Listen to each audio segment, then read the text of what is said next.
Bam!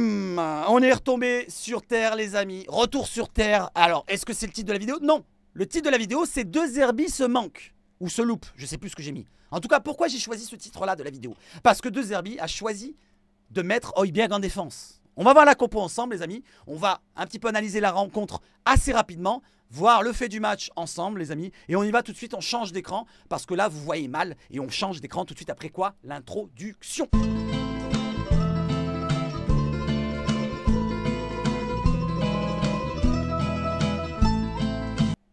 Alors comme vous le voyez, on est de retour et avec la compo. Vous voyez qu'on a un 4-2-3-1, ça ne change pas. Le gardien Rouli, Michael Murillo sur le côté droit. Pierre-Emile Højbjerg, capitaine, à la place de Balerdi, absent. À la place de... comment il s'appelle Brassier qui est passé sur le côté gauche. À la place de Meïté qui est blessé. Il est placé en défense, même Rongier est absent. Cornelius à ses côtés, Lilian Brassier à gauche. Kondogbia au milieu de terrain à côté de Ismaël Koné. Mason Greenwood à droite, Amin Harit. Luis Enrique à gauche et Eli Wahi devant. Alors, si je dois vous parler de tous les joueurs, avant de faire l'analyse du match, je peux vous dire qu'il n'y en a que deux que je ressortirai de la rencontre, de ma part, pour ma part. Je sortirai un Rouli, qui a fait un match encore bon, voire très bon par moment, mis à part sur le but où il a les jambes peut-être trop écartées, mais il ne peut pas tout faire non plus. Il ne peut pas faire le ménage, les cocktails, ici et là. Non, au bout d'un moment, il ne peut pas tout faire. Rouli a fait quand même quelques sorties, franchement, qu'il a sauvé la défense plusieurs fois avec notre défense qui était à la ramasse. Donc je vais passer maintenant avec la défense. Højbjerg à la ramasse toute la rencontre. J'aime beaucoup Højbjerg, j'en ai parlé beaucoup en bien au milieu de terrain, mais la défense, vaut mieux plus le remettre. Donc là, c'est pour ce domaine-là que je dis que De Zerbi s'est manqué. Dans ce domaine-là, Højbjerg en défense, on en a parlé pendant le live, il n'aurait jamais dû continuer dans la rencontre à le laisser. Parce que la première mi-temps, je veux bien, il s'est trompé, il n'y a pas de souci. Mais la deuxième mi-temps, à la mi-temps, il doit changer de domaine. Il doit remettre Højbjerg au milieu de terrain pour reprendre un petit peu la possession du ballon et reprendre un petit peu la domination de ce milieu. Parce qu'on a été vachement dominé. Dans tous les domaines, première mi-temps, on n'a pas existé. Les Strasbourgeois, s'ils sont qu'à 1-0 à la mi-temps, c'est pas cher payé pour eux. Normalement, à la mi-temps, avec les occasions franches qu'ils ont eues, ça aurait dû être 2, voire 3. Allez, peut-être 1, parce qu'on a eu une occasion, 2 occasions par Greenwood. Et c'est le deuxième que je sors.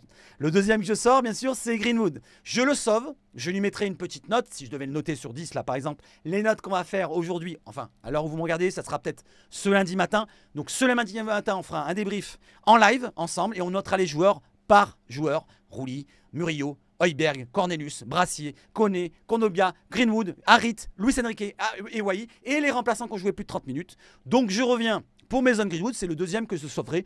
Il a provoqué, il a réussi ses dribbles, il a frappé plusieurs fois au but.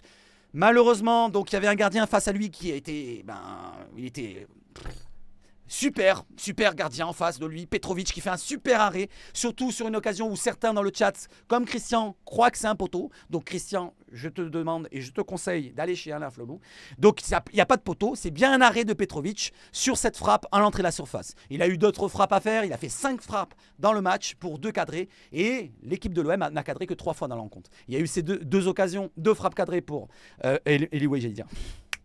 Pour Greenwood et Neil Maupay en deuxième mi-temps qui s'est procuré une occasion en tête à tête.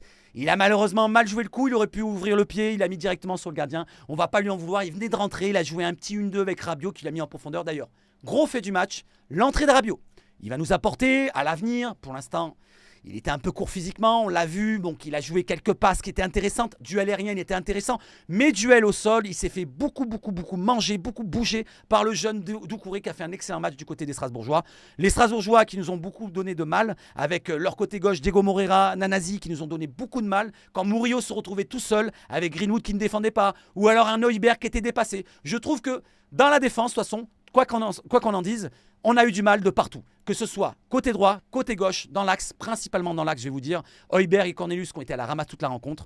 Donc, on ne doit plus recommencer avec ce Højbjerg en défense. Ça, c'est mon avis. Si De Zerbi, tu me regardes, ne te trompe plus la prochaine fois, mais plutôt un Kondogbia. Ça aurait été peut-être plus sympa de mettre Kondogbia derrière. On l'a vu contre Lyon, ça avait bien fonctionné. Certes, tu vas me répondre, Roberto, Højbjerg, je l'ai mis contre Nice et ça a bien fonctionné. Ouais, mais bon, là, tu vois que ça ne fonctionne pas, comme je te le répète encore en premier temps. Change. Je vais citer aussi un autre joueur qui a été à la ramasse, c'est Amin Harit, première mi-temps.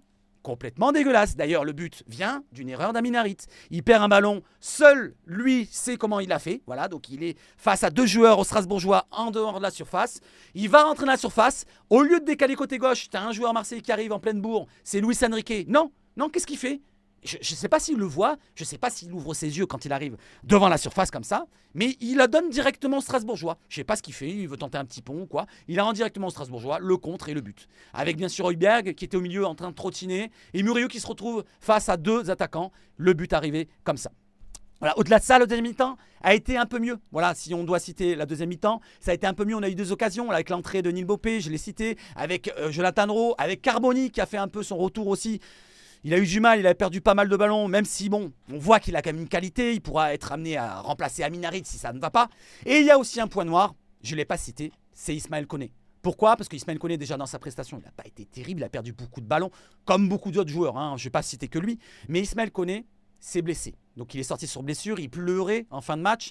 Donc j'espère que ça ne sera pas trop grave pour lui, les amis. Donc voilà, je vous ai cité tous les joueurs. Je pense que je n'ai pas oublié peut-être Luis Enrique, peut-être que je peux en parler. Fantomatique, comme Eli Wahi. J'ai oublié Eli Wahi. Certains vont lui taper dessus. Et je vais mettre mon flop, tiens. Je ne vais pas le mettre sur Eli Wahi, parce que bon, c'est plutôt fantomatique, mais plutôt sur Amin Harit.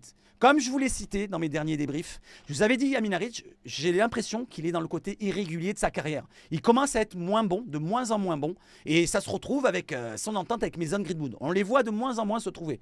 Souvenez-vous-en, sur les premiers matchs, on avait quand même Mason Greenwood et Amin Harit qui se trouvaient beaucoup. Le deuxième match contre Reims à domicile, c'était pareil. Le troisième match contre Toulouse, c'était encore le cas, mais ça commençait à descendre.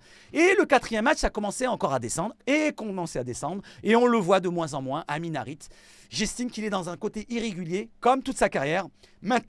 Peut-être que la concurrence n'était pas là encore avec Koné qui était blessé et Carboni qui était blessé. Maintenant, avec le retour de Koné, malheureusement, qui se reblesse, donc ça ne va pas être ce domaine-là, mais plutôt le retour de Carboni, peut-être qu'une concurrence ne fera que du bien à Amin Harit. Voilà, concernant donc pour le classement, je vous le montre assez rapidement. Vous l'avez ici, si je ne me trompe pas. On va le voir ici. Voilà, bah, merde, il était là. Le classement, je vous le remets. Voilà, le classement, il est là. L'OM reste 3e derrière les Monégasques qui ont gagné leur rencontre à la dernière seconde. Et derrière les Puputiennes qui restent avec 3 points devant. Vous avez vu dans le chat, j'ai eu un don. J'espère que je ne me trompe pas. Oui, salut David. Ah, merci David. Merci David. Force à toi. Force à moi surtout. Voilà, qui me balance un don de 5 €. Merci pour la moulaga. Et pour tous ceux qui m'ont fait des dons, pour toute votre présence dans le chat, merci à vous. Maintenant, je vais vous laisser tranquille et on se retrouve pour un prochain match, pour une prochaine rencontre. Les amis, vive le foot chez Sabache Foot. Et surtout, allez l'OM. Ah, c'était assez court, hein.